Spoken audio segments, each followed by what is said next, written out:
Welcome into the CHGO Blackhawks Podcast. Happy Monday, happy Mailbag Monday. We're presented by PointsBet. Use promo code CHGO when you sign up to get those 2 risk-free bets up to $2,000. But don't forget, make a $50 or more first-time deposit, and you'll receive a free CHGO membership. That unlocks all of our great web content, and you'll even get a free shirt of your choice from the CHGO locker. I'm Jay Zawaski. Greg Boysen, Mario Tirabassi are with me as well. Good morning, fellas. Happy Mailbag Monday. Big show today. We're going to obviously recap the Stanley Cup Finals so far, which has been a bit surprising, kind of awesome at the same time. Game 1 of the Calder Cup Finals was covered by Greg last night. Mailbag Monday, of course. But right out of the gate, we're pleased to be joined by Turner Sports studio host, kind of jack of all trades, Liam McHugh. Thanks for jumping on, man. We appreciate it. I think officially the biggest name we've had so far, since Derek King is not the official head coach yet. Yet. Yeah, we'll see. That's a little sad for you guys. This is the biggest name. Thanks for having me on. It's a great introduction. I'll take it, but aim higher. So. Yeah, we will. Derek King was interim head coach right there. So I think we'll notch you slightly above an interim NHL head coach. But if the title changes, you're bumped back down, Liam. I'm sorry. Understood. It is what it is. We just got to be honest. We need the people to trust us. Let's start with the Stanley Cup Final.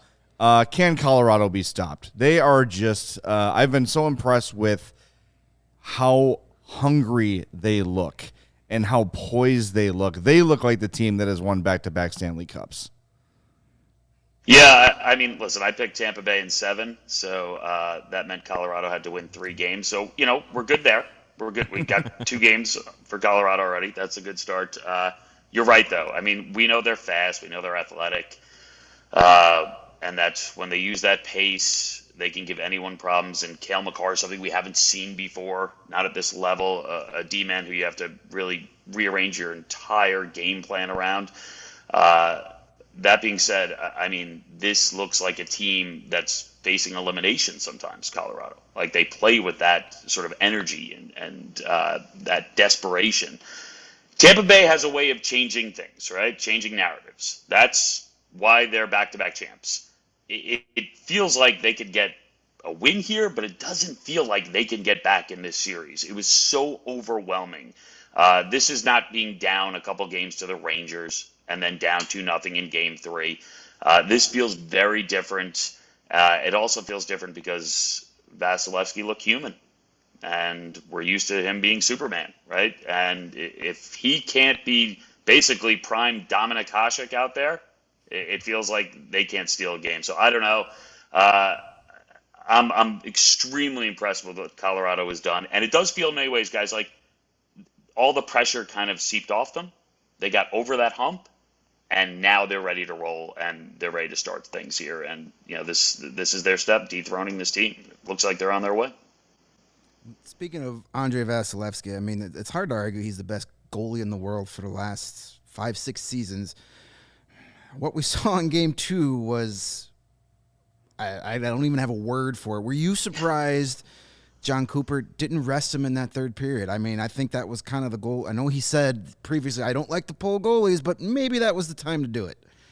Yeah, and I love John Cooper. I think he's the best coach in the league, but his war on rest is interesting. Like, he just does not go that route. And I know that I'm sure part of that is just conversations with his goalie, and his goalie doesn't want to do that. But I also heard people say, like, listen, it sends a message to the team that this is over. Look, 7-0 sends a message to the team. Yeah, that's right. The message, right? Like, the pulling the goalie is really not the message. Like, I would have rested him, but I'm also, listen, I'm not interim head coach or a regular head coach. I am a guest here who has his opinions, and John Cooper knows a hell of a lot more about his team than I do. So, and I don't think it's going to affect Vasilevsky going forward. I still would have rested him. I would have probably just liked him to be off the ice, see the pace of the game, see the game unfold from a different angle.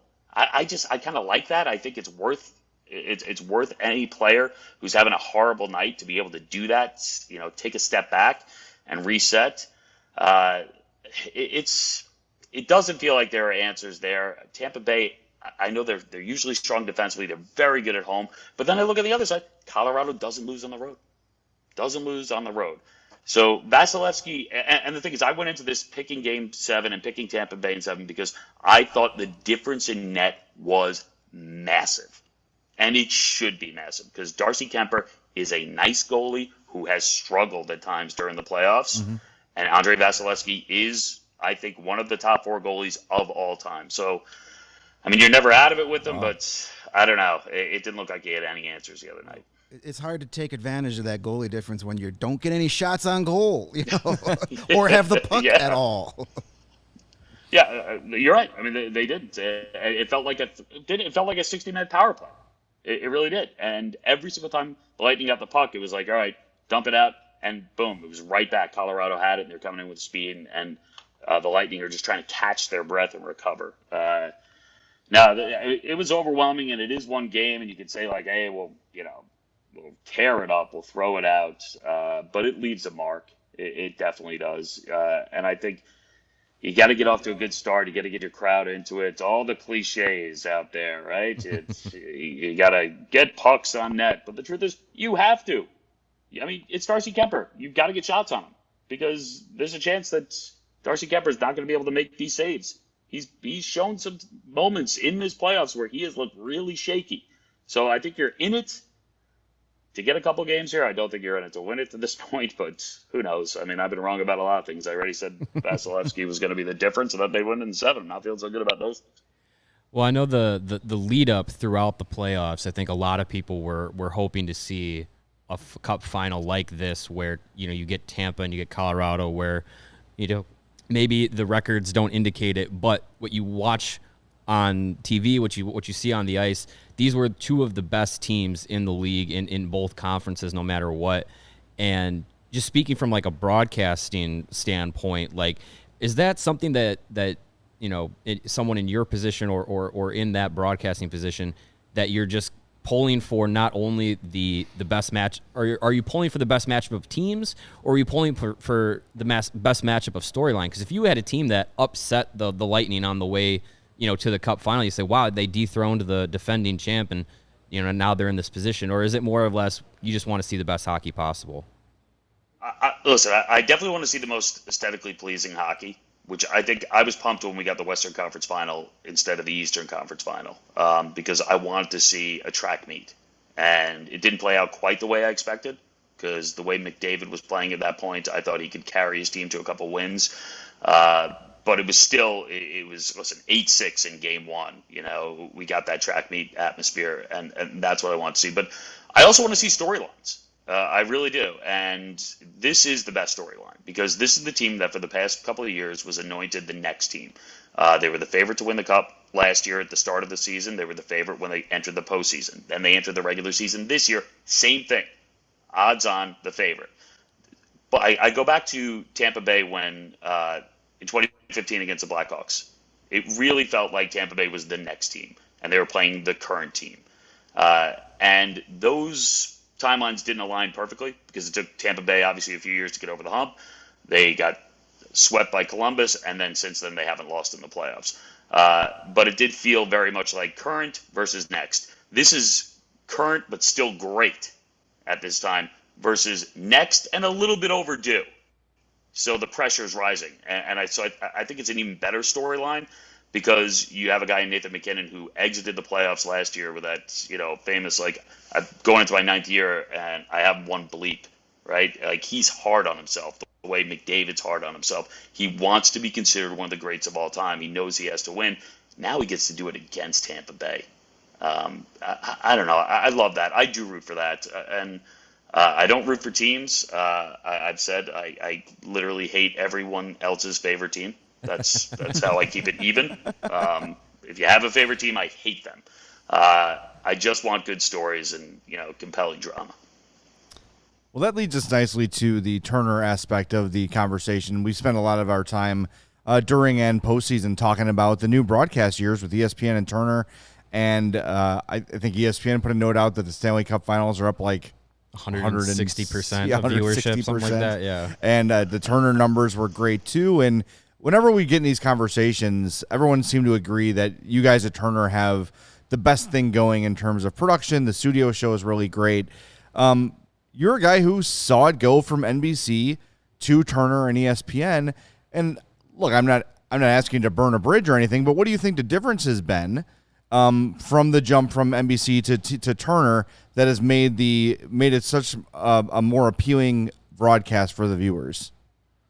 No, listen, I had a great run at NBC, and actually, if you go back to the ratings are always misleading, right? I mean, you better outrate the last couple of years in the bubble, because anyone who was just an average sports fan who turned those on and saw zero atmosphere was like, oh, God. I get it. But I would say that we were definitely a much more like news-oriented, straightforward approach to bringing hockey. We did a good job of it, and we had some people who were calling games at NBC who were phenomenal. We had the greatest of all time in Doc Emmerich, right? And he and Edzo for years, it was such an amazing combination. Turner, I think the vibe fit me a lot better. I mean, it was something that, really throughout my career, I wanted to do something that was a little bit more entertainment based, along with bringing in the hardcore hockey fan and hardcore sports fan, something that can balance both those things, which isn't always easy. And Turner wants that. That's the vibe they're looking for. They like the idea that, hey, we have this map, we have a plan to do a show, but it's loose. And if something happens during the show, and that conversation, which is way off the mark, happens to be a little bit more intriguing, a little more interesting, or just a bit stranger, and you want to stay there for a while, just stay there.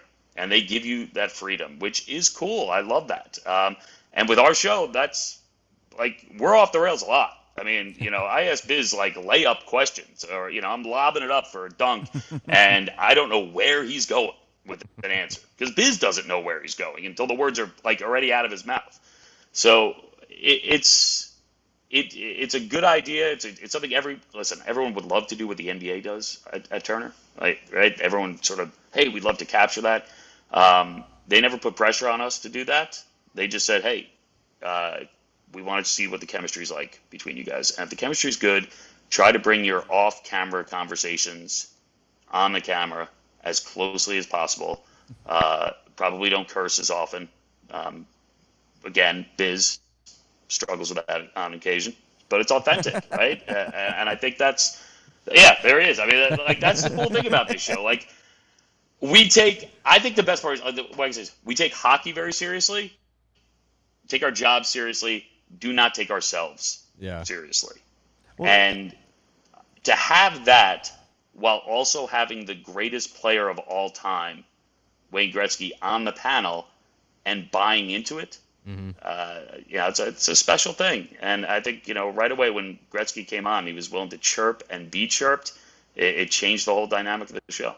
Yeah, I always remember watching the first broadcast of once the NHL was on TNT, and having Wayne Gretzky on there, and really feeling like, wow, this is not the version of Wayne Gretzky I was expecting, because in the past it just kind of felt like he was a little bit, buttoned up, a little, he's got to be Wayne Gretzky, greatest player of all time. But it definitely felt like once he was on that panel, it really seemed like it was just a different side of him. He was just more open, more, one of the guys, and not necessarily like on a pedestal on the panel.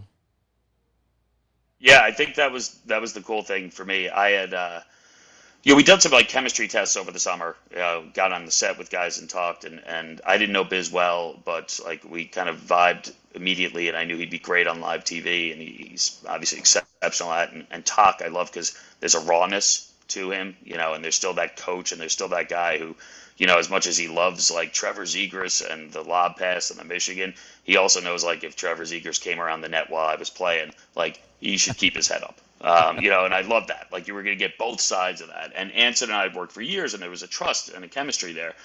Gretzky, to me, was the wild card because, first off, the name is there, and there's a reverence.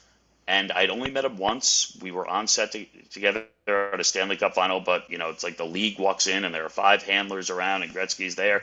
And he's very good, but he's very diplomatic. And I'm sitting here going, he doesn't need this. Like, he could be here 5 minutes and decide this is nonsense. Like, I don't, why would I want to be a part of this? But instead, like, he was willing to just, let go and let loose a little bit. And the fact that, we're able to poke fun at him, and he's cool with it, and he gives it right back. But also that he got comfortable enough that, when serious topics were out there, he didn't want to shy away either. And I thought that was really great because, we did one of our outdoor games. We were in studio for it because we didn't travel because of COVID. But obviously it's a bigger audience. And it's a long pregame. And Dominik Hasek, actually, bringing him up again, had tweeted out something about Alexander Ovechkin. And, it was sort of, a player who hadn't disavowed Putin, and, he had been all over him. And we needed to cover it. We needed to, run that tweet, talk about it, and talk about the entire situation as it relates to hockey. Ukraine, Russia, it relates to the NHL players. And Gretzky came to me before the show and asked me, he's like, are we going to do this? And I said, we're going to do it in some way. We're not sure how. He goes, good, because I have things to say.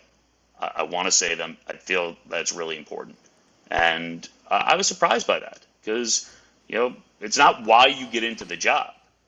But he felt strongly about it, and it was not hockey related, and he knew it was going to make headlines. And he came to me, and he came to our producer, and we got on the air, and he was great. Was that kind of the same process? Because I know it was a big deal that he addressed the situation between the Blackhawks and Kyle Beach and everything. Was that part of that process as well, that he kind of took the step to say, hey, I want to say something about this? Yeah, that was even a little bit more organic, where we knew, things happened that day, right? That was a quick turnaround news-wise. It happened while we were on the air, actually. And, we allowed everybody to sort of digest what had occurred and said, we're going to come out, we're going to address this.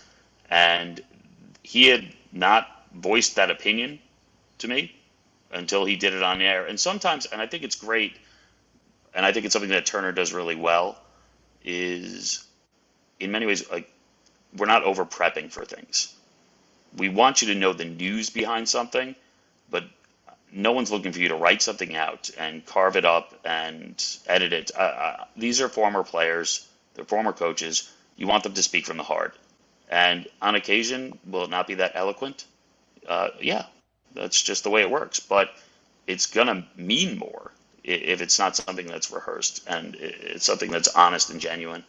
And that's what that night was. And it was powerful because of that. Yeah.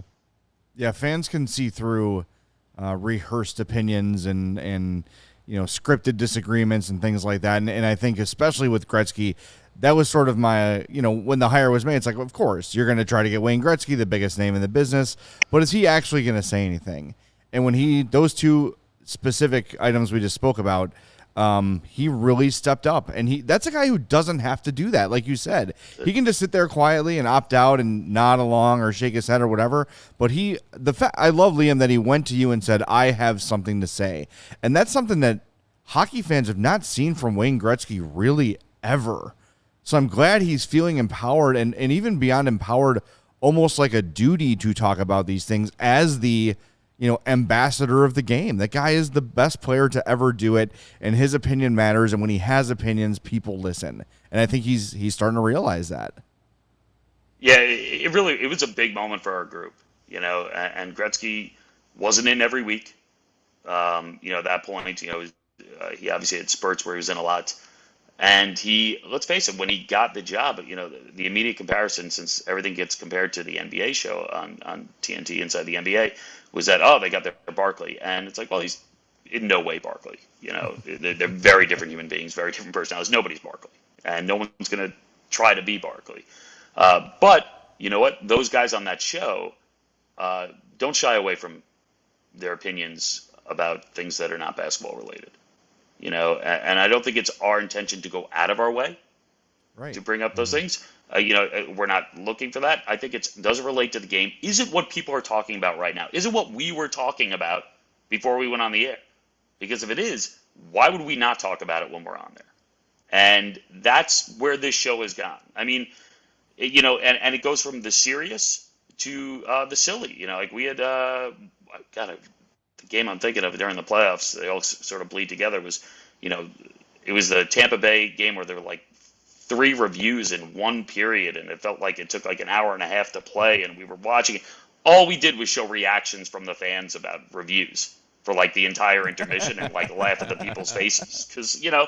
that's all we talked about because that's all anyone was talking about at that point. So it's I think that's kind of the cool thing where it's not like, all right, let's break down this video or let's stick to this. It's does this matter? Does this resonate? Do you feel strongly about it too? And there are times we haven't talked about things because I brought it up and I've said, hey, I feel strongly about this, but this is not a one-person show. And other guys have said, you know what? Like, we may revisit that. I don't have a really strong opinion on that right now. And I want to know more about it. And I think that's nice too, where we're not putting people out there to talk about something where they don't feel that they can or that they're educated on the subject. We talk about panel members, and we're going to kind of tie it in vaguely to the Blackhawks here, but the Blackhawks are a team looking for a new coach.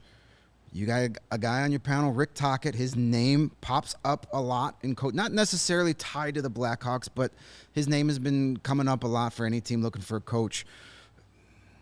Hypothetically, if the Blackhawks were to hire a guy like Rick Tocchet, what would he bring to any team that hires him as a head coach for the upcoming season if that actually happens?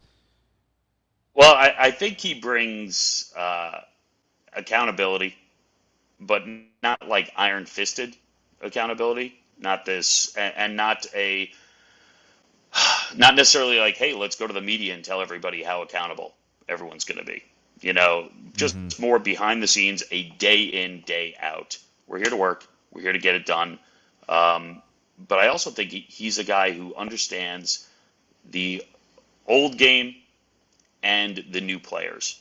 And to me, it's a difficult bridge to have where you have to be able to play hard. You have to be accountable. You have to be willing to work every day. But he also knows how to communicate with younger guys. And it is different. It has to be. And there has to be a bit of a two-way street, and you have to learn from young players. He's got that. He really does. And I think he also really understands that you got to play to the strengths of your team. And you may have a system. You may have a way of doing things.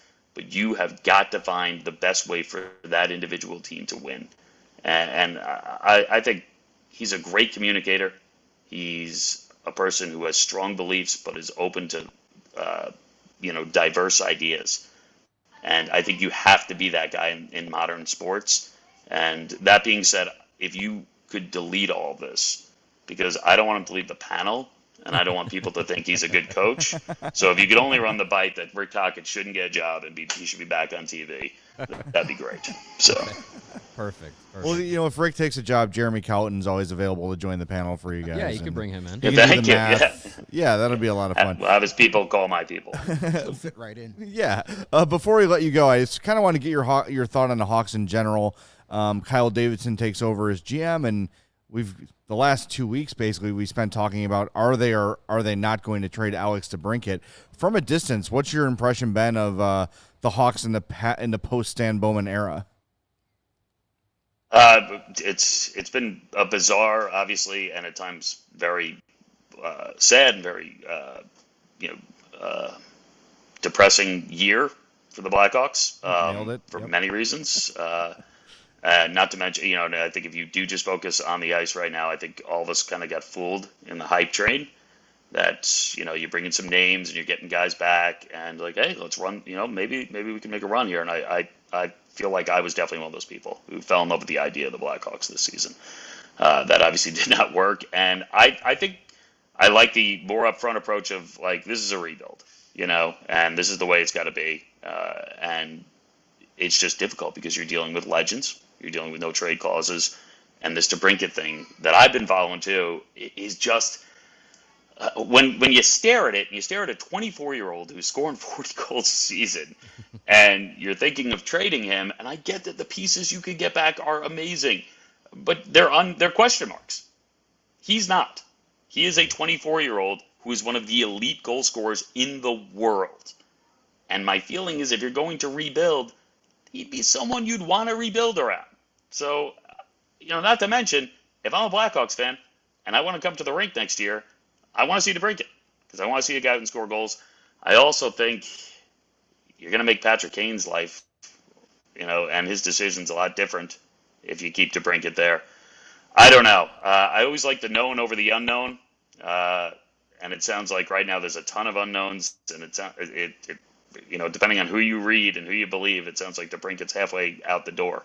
But I think, if I was running the Blackhawks already, if I was coaching the Lightning, I'd have flipped that whole series. So we figured that out. Now, if I was running the Blackhawks, I don't know. I'd have a hard time dealing with a 24-year-old who's scoring 40 a year. Well, you're not alone. Well, it's certainly giving us a lot to talk about over the next few weeks. We thought this was going to be not a lot. We're going to struggle for topics in the off season, but that appears not to be Not been the case. No. You'll have plenty. Just so you know, the official stance of the CHGO Blackhawks podcast is keep him unless the trade ruins another franchise. That's it. Like if Nice. that's, I think that's the perfect way of phrasing it. Yeah. That's it. That's kind of where we're going. Liam, you've been so generous with your time, man. We greatly appreciate it. Everybody make sure you're following Liam on Twitter at Liam_McHugh. He's the best. He is the man who is running the power play on the Turner Sports broadcast, and it's been a great year one, and can't wait to see what's up next for Turner as this thing goes on. We're all very happy with the broadcast and thrilled you could join us. So thank you. Really appreciate it. Thanks so much, guys. All right, Liam. Take care, man. Thanks, Thank you Liam. so much. That was great. Hope everybody enjoyed that. I know we got a lot of people viewing on YouTube right now, which we appreciate. Great. Liam was super generous with this time. Just so everybody knows, he connected 10 minutes early. Yeah. He's been with us for almost 40 minutes. So awesome guy. Thanks for doing that, And he was Liam. literally like it wasn't like something we had to go through a bunch of people. You Yeah. DM'd him on Twitter like, hey, you want to do our show? Yeah, Sure. that's the old radio producer in me is That like, was ooh, great. this guy would be a good guest, and he's currently active on Twitter. Let me slide in, and he's like, boom, right back. No problem. Texted him yesterday to remind him. Yep, I'm ready to go. Just send me the info. Great. Awesome. Great stuff. So- Hopefully we can keep that channel of communication open throughout next season as well. That'd And, be great. and if Rick Tocchet's named Blackhawks coach, we have a connection that we can do. So. Yeah. Yeah. Yeah. All right. Hey, Rick Tocchet just may not want to watch any of our past episodes we talked about him. If he Florence, gets that just job. delete all those. Just, Yeah. if that happens, Yeah, just well- I don't know what When happened. you While delete you're something deleting- from the internet, it goes away forever, right? Oh, yeah. Okay. While you're deleting Liam's answer, you can delete all the other things we said about Rick Tocchet, too. All right, well, the best way for everybody to keep supporting CHGO is to download the PointsBet app and use the code CHGO when you sign up.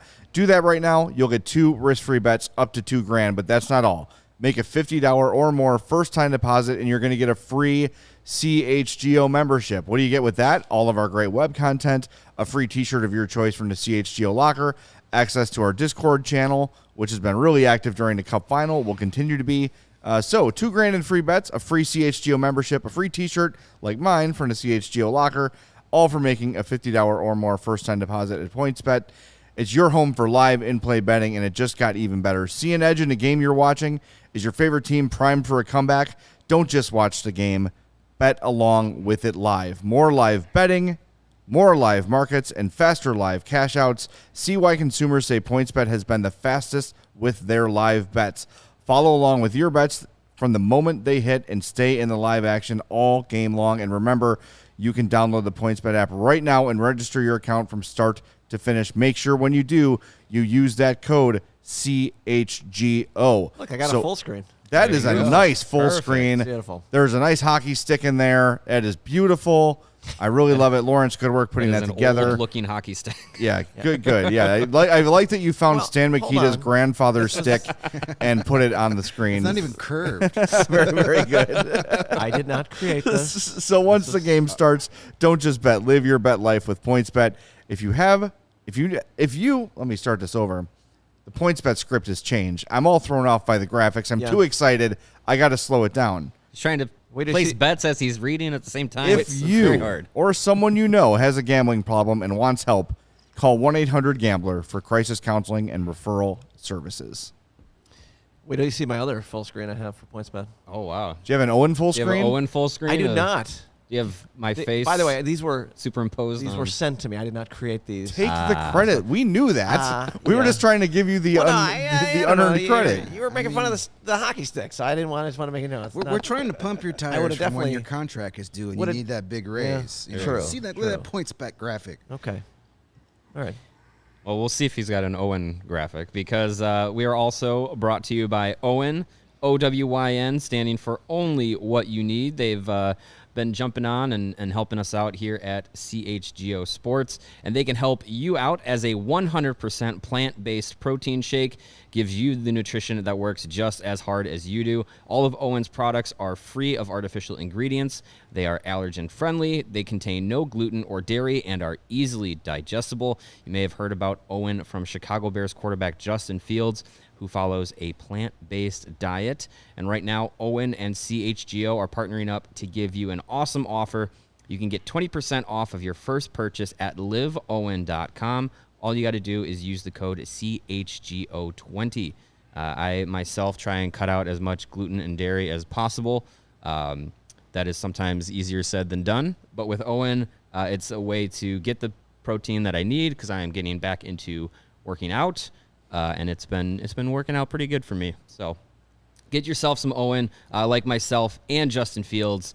That's Owen, OWYN, only what you need. All right, a couple little news items here before we get to Greg's Calder Cup Game 1 recap.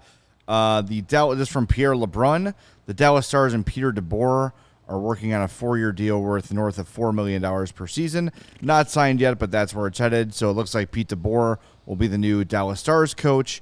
Braden Point will be a game-time decision for Game 3. Nazem Kadri and Burakovsky are still day-to-day for the Avalanche. So there's your little bit of hockey news updates as we go. And a couple of people talking about it in the chat, complimenting our interview with Liam. Friday, we talked to Blackhawks prospect Jalen Lipin, and it was outstanding. It was a really good interview from a kid who I didn't really you never know what to expect when you talk to a hockey player in general, let alone one who hasn't had like NHL media training. A 19-year-old kid. 19 years old. Yeah, very good. Talking about how they're the old team. The Oil Kings are the bunch old of men. 19 and 20-year-old old guys. Yeah. But Mario asked about playing with Luke Prokop, and if you don't know, Luke is a prospect who came out last year and really liked Lipin's response to that. So go back and listen to Friday's episode if you missed it. Lots of good interviews in there. So it's been a good couple shows here. So like Greg said to Liam, like we thought we weren't going to have a ton to do this offseason, but the news keeps coming. Next week is going to be busy. a huge guest week for us. Yeah. So if you love our guests and our awesome interview skills, apparently, that just come out of thin air. Fantastic interview. Next week is going to be a good guest week. We got Chris Peters on Monday to talk some NHL Draft time. Tuesday, we're going to continue the draft. We're going to have Chicago Steel general manager sitting in studio, and shame on me for forgetting his name, but we'll definitely know it by next Tuesday. We're going to have him in studio to talk about some Mike Gurman. Mike, that's the guy. We'll have him here talking some more NHL prospects. Drafts, Chicago Steel prospects. Yep. Definitely definitely one to keep an eye on for this next upcoming year. season for sure. Wednesday we'll have Evan Moore in studio to talk about his more of that hockey culture. You know, it's not going to be the most pleasant conversation we're going to have here, but it's a It's an important one. Yeah, so it might be a little uncomfortable, but it's time to get uncomfortable. It's okay. And then next Thursday, Ben Pope, I believe. So Ben Pope will be joining the show, I believe. Yes. So Thursday. that's a huge week. We got to nail somebody down for Friday to make it a full week. So Yeah. if there's any former Blackhawks listening, slide into our DMs. Yeah. We'll get you in on that Friday show. Yeah, Calvin DeHaan doesn't need to be the only one sliding in. Yeah, I got to follow up on that. Yeah. I got to get to our guys We'll make here it and happen. make that happen. Let's go.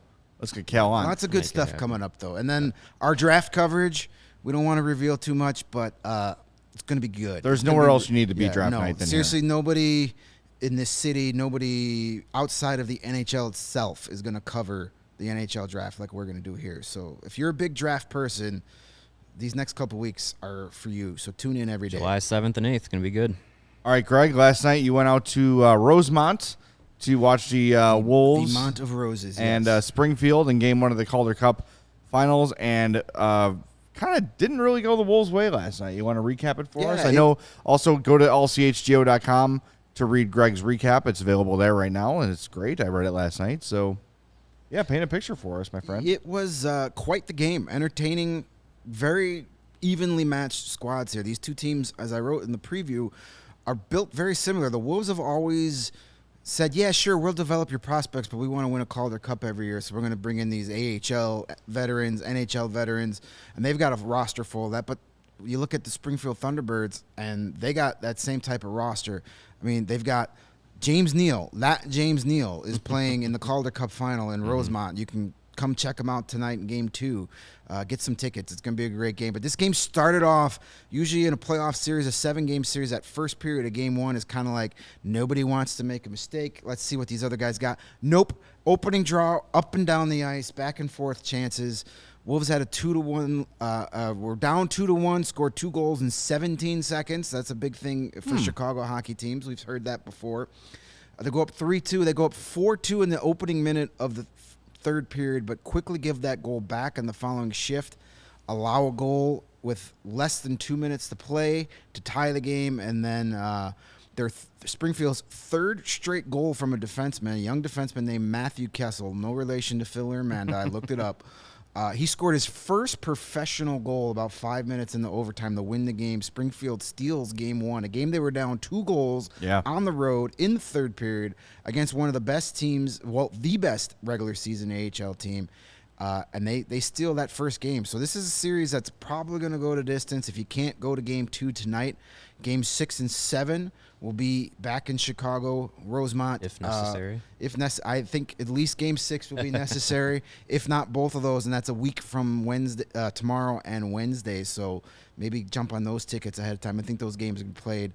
Talked to head coach Ryan Warsofsky after the game, and he said that start kind of surprised him a little bit. He said the same thing. Like, we kind of thought maybe we'd tiptoe through that first period, and boom, it was like back and forth. Here we go.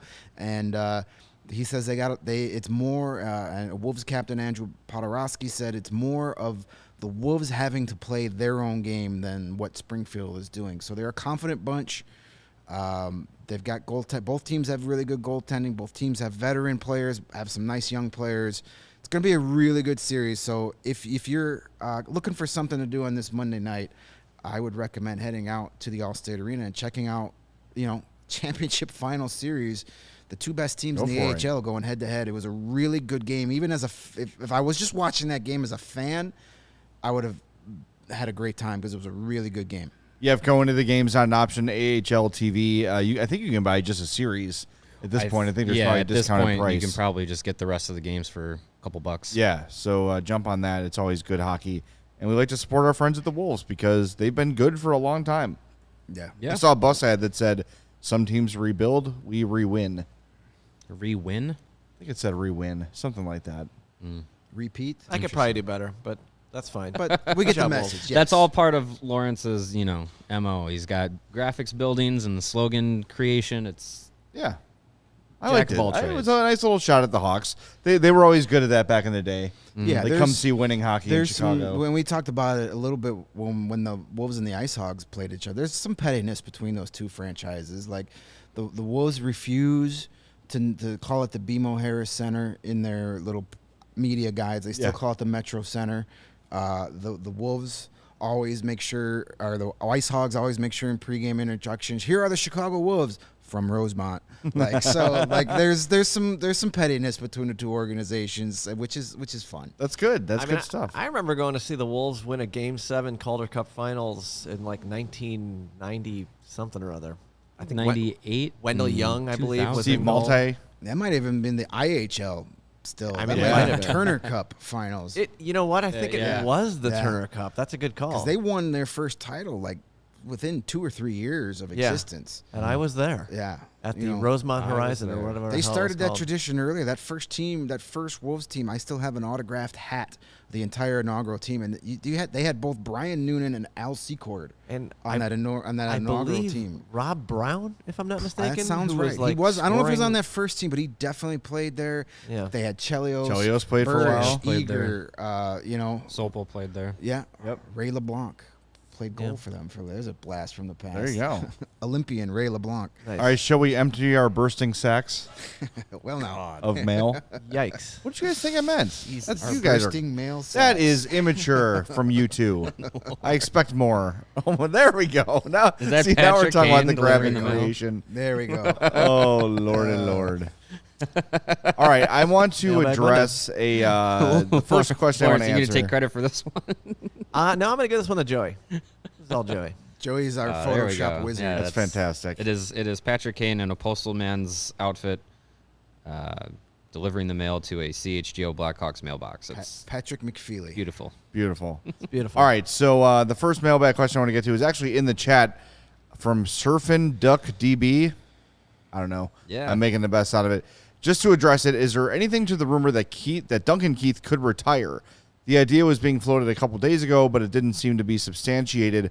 Only bringing it up because it would have saddled the Hawks with a $5.5 million recapture penalty next year and $2 million the year after.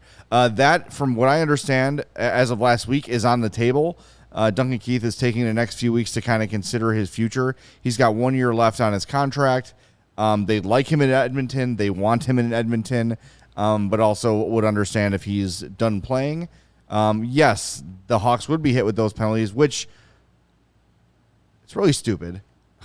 I mean, They traded the contract. it is because it's one of the old contracts. I know, but it's still yeah. like if a team agrees to take on the whole thing, then the Hawks should be wiped clean of it. Right. It's stupid. Regardless, yes, like 5 years ago, I'd be really, really worried about that. I'm not super concerned about cap penalties next year or the year after. No. I think they've got the money to handle it, and it would suck, and it's a really dumb rule that should go away. But yeah, I do think that is certainly a possibility. If I know Duncan Keith, though, I think he's going to take a couple weeks and say, yeah, let's give it one more run. Yeah, when this came up last week, I had the same sentiment. I was just like, Duncan Keith doesn't seem like someone who would walk away when he feels like he could still probably play. And I'm sure he does think he could still probably, be in this league. I mean, it was evident he was, a key piece to the Oilers' defensive core through the postseason. And, he's definitely not the Conn Smythe winning Duncan Keith anymore, but he's still, a guy who can put in a ton of minutes at his age and be effective. I think the problem with the lasting image of him with the Blackhawks was that he was overplayed in the lineup. He was not a number one anymore. And, he did have some difficulties in Edmonton, but he was definitely able to be a bit more effective with a minutes reduction. I don't know if that's something Edmonton still wants to do. I don't really know what direction they would want to go, having just, been swept out of the Western Conference Final. But, yeah, I think if Duncan Keith wants to keep playing, there will be a team that would take him. So Duncan Keith this year for Edmonton averaged 19:44 of ice time, with the Hawks last season 23:25. That's the first time in his career he's under 20 minutes in the NHL, right? That is If I'm not correct. mistaken. Yeah. Yep. So that's a completely different role. I agree that Duncan Keith is the super competitive guy. Probably won't hang up, but if he does, I think there could be some sort of gentleman agreement where it's like, oh, this knee that it's been bugging me for 12 years, I'm finally going to have surgery on it, and then they can LTIR him, and then he retires. But Gary doesn't Bettman says retire. there's no loopholes in LTI. No, there's not. That's why Brent Seabrook is a healthy scratch. About for to win the Tampa Bay Lightning. might win a Stanley Cup. Might get his 4th Stanley Cup. Yeah, sure. That's why we have Arizona Coyotes legends Pavel Datsyuk, Marian Hossa, Chris Pronger, Dave Bolin. The list goes on. Goes on and on. I mean, the Coyotes could win a Stanley Cup with the guys who have been on LTIR. Their Mount Rushmore is very, very good. Yeah, It's so just none of those guys ever When played. they finally get an outdoor game, their alumni team is going to be dominant. Yeah, absolutely. Take that, Blues. By the way, the LTIR thing, according to Elliot Friedman last week, that is absolutely the plan for Mike Smith. Is it? He is not going to be their goalie next year. As he shouldn't be. So- he shouldn't have been their goalie this year. Well, and Koskinen went to Europe, so they got no one. Well, not no one, but I think, is it Dustin Wolf that's their... No, Wolf is the Flames guy. Stuart Skinner is their young goalie, but I don't know if he's ready yet. I don't know if you want to put a rookie goalie as your guy. So, hey, Darcy Kemper could be the guy Yeah, in there. they'll Darcy find Kemper somebody. could be around, Maybe they finally get Marc-Andre Fleury. Maybe they're the Peter Mrazek team. Who knows? One postseason too late. Got one here also in the chat from Chucko Mucko. Why are the Hawks most likely letting Strome walk? That's a very good question. If I can answer that, I'd be a GM. It's very curious to me, and I mean, it's an asset. It is a person you have under contract. It's a restricted free agent. To let him go for nothing, I think, is a mistake. And I would like to know the justification for it. Sure, maybe he's not exactly the kind of player you're looking for, and maybe you don't think he's ever going to be more than what he is, but I mean, you're just going to let that guy go for nothing? Well, I think And Dominic Kubalik go for nothing? That to me is trouble. Well, they still could trade their rights. they're yes, So- both Yeah. of them are RFAs. But you're not going to get a lot. They could be rights could be traded. I wonder if this talk of DeBrincat is real, is something really behind it. If that is in the plans for Davidson to try and find a deal with a team that can warrant giving up a type of player like Alex DeBrincat, I wonder if they know that that's in the plans. They probably know Strome might not be as effective without a guy like DeBrincat. I don't know. I just kind of go back to the idea that like Kyle Davison really has no allegiance to anybody, and he pretty much seems like he's putting his fingerprints all over what the team is going to be. He's erasing the "he who should not be named" era. Absolutely, and I'm okay he's with just that. on cleanup duty right now. Maybe he sees this roster and goes, you know what? I really want Connor Bedard next year, and this roster's too good to get Connor Bedard. So how do I get Connor Bedard? Get rid of all of our best players. he just can't out and say that. No. Right, he can't just say we're tanking. giving everyone But away. it's starting to feel like that's what he sees, where Yeah. he sees a kid like that, or Mitch Koff, or Fantelli with the steal, and say, I need one of those guys, and I can't get that guy with Alex DeBrincat and Dylan Strome on my first line. I just think the concept of this guy wouldn't be as good if he didn't play with Kane. Well, no You shit. say that about every single player in the league. Seriously, that's everybody on the planet. Well, I don't know if Jaromir Jagr would have been as good without Mario Lemieux. I think I could at least get 5 Okay. points in the NHL playing with Come on, Patrick like, Kane. what are we talking about can't here? Like, skate. of course, you're going to put him with one of the best players of all time. He's going to be slightly better.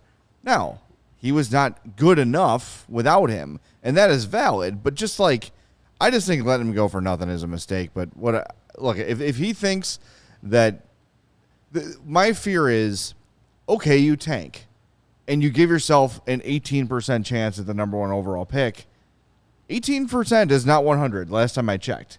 well, right. And then what? And yeah, I know it's a very loaded draft, and you know, the guys you mentioned are great players too. But like, there's no sure thing. And like Liam McHugh is saying, I like certainty over what might happen. And even if they do have the worst record in hockey, it does not guarantee them the first overall pick. No. I don't, but I don't think if you go into next season with Taves, Kane, Strome, DeBrincat, you're not. I don't think you're going to be bad enough to be one of the worst 3 teams. Right. I mean, 18% chance of getting the first overall pick, or at least getting in that top 3, is pretty solid. And I'd rather have one of those picks than pick 9th, 10th, 11th. Sure. But is Dylan Strome going to make that big of a difference? If Alex DeBrincat is there, sure. I think in the rebuild you really have the team, the way that Bowman constructed it. I'll put 50 cents in the jar. You only said one name. Right? The way that it was You owe a constructed, dollar, by the way. Sorry. it's you can't just take 1 or 2 players out and be like, all right, rebuild. Like, there's too many pieces that we're supposed to, quote unquote, be a contending team. And I think if you're going to rebuild, if you're going to say, look, we're going with a different roster construction, a different lineup construction, we're retooling the prospect system, you can't really do it with, and you got guys that would have to waive no trade clauses. That's a hurdle that can be hurdled. I don't know why people think it's binding, but you have to have those guys. Those guys would have to move, like a Taves and a Kane. But you have players that could bring back a lot of talent, a lot of future talent in Alex DeBrincat and potentially Dylan Strome. But I just don't think that you can look at a rebuild and say, oh, but we're hanging on to Dylan Strome, we're hanging on to Alex DeBrincat, we're going to be competitive enough. I don't think you have to be competitive enough. I think you have to be, this first season of the rebuild, if you're going to be bad, you really got to be bad, and you got to rip the Band-Aid off, because the longer you stretch out this process, the longer you're kind of falling into the path that the previous regime kind of had, where it was like, we're going to hang around just enough to sell some tickets, but also we're not going to be bad enough to completely revamp everything. And they're in a position where they don't have prospects that are coming up that you can point at. They're like, there's the future. They don't really have anything. You're 100% correct, and I agree with you. The only thing about the Strome thing that bugs me is he's just going to be gone. and there's going to be probably nothing to show for him, aside from maybe a late round pick. Yeah, I wonder if they do some sort of like they had with Seth Jones, where it was the deal was signed and they traded him. Like a sign and trade. I wonder if that's on the table potentially with the team, Maybe. but I don't know if. Yeah, Well, you're not going to get maximum value by just trading his rights. That's valid. The key to the term rebuild, in order to rebuild something, you got to tear it down first. Yeah. Just plugging in holes while keeping DeBrincat and Strome and Taves and Kane and all these guys. Well, we could keep this guy. That's not a rebuild. That's, well, let's plug some holes. Let's put That's what Band-Aids got us over. here. Yeah, exactly. So you can't rebuild at something until you tear it down. So I certainly starting to feel like Davidson's is like, you know, he wants to spray paint his name on the office and say, this is my team. Really? And the best way to do it is this summer, just, this is me. And, you know, he does not come off to me as a guy that cares what public opinion really is. Nor should he. If people are going to get mad, people were ready to riot at the Brandon Hagel trade, but now as time has passed, it's looking, you know, it's a great trade. You understand it a lot better. Yeah, and so you know, Tampa might not even at this point. Tampa doesn't even look like they're going to get that Stanley Cup they were hoping to get with Brendan Hagel. So that makes it, you know, kind of a little better. So I think he is just going to say, I was brought in here to make this team good, and I'm going to do it my way. And if that means you're part of the past, you're part of the past. We're moving on. And I'm all for it. Like holding on to this guy that might be good, but we've seen for 4 years. At some point, you just got to cut bait and say, you know what, here we are, starting fresh. Clean off that dry erase board and start filling it in. I mean, there's a lot of rolling the dice in a deal like an Alex DeBrincat deal. Absolutely, but you know what? Trying to play it safe and trying to contend for a playoff every year hasn't worked. Mm-hmm. And rebuilds are gambles. Yeah. And rebuilds are risky. But every single general manager that's got his name on a Stanley Cup did it by taking risks, by not going the safe way, by making the big trade, by overreaching at a guy that you had faith in that turned out to be a superstar. You can't win Stanley Cups by playing safe. Ask Kyle Dubas. I think the biggest thing for me in wrapping my head around the rebuild was just thinking like, okay, it's a new thought process with the team because we've had the same one for 12 years, 13 years.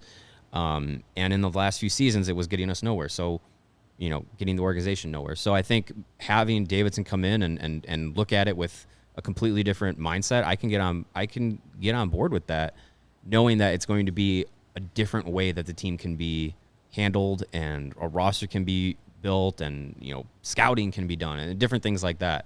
I think that's what I'm looking forward to. And if it turfs out and the Blackhawks suck for 15 years, hey, that's pro sports. You got to shoot your shot.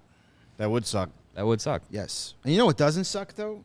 Starting your day with Strava Craft Coffee, because that is the best way to start your day, because it is a game changer, and it helps you gain a competitive edge. And it's also helped thousands of people, including everybody sitting here, improve their overall wellness and quality of life, because Strava delivers delicious, fresh, roasted specialty coffee infused with organic broad-spectrum CBD. And the CBD from hemp doesn't make you high or hungry, but it does give you some real benefits that you could use, such as feeling more alert and focused without the jitters. You can live your day more balanced with less anxiety and fewer aches and pains, and who doesn't want that? Plus, including CBD in your daily routine can even help you enjoy more restful night's sleep, so you wake up feeling like you could take on the world and brew another pot of Strava. The best part is Strava is all about quality. Everything is small batch. It's fresh, and it's shipped directly to your door. You don't even have to leave your house on a 100-degree day to get yourself some Strava. That is a real benefit. It also offers concentrated full-spectrum CBD for those looking for a more traditional CBD format with a powerful entourage and a full effect of benefits.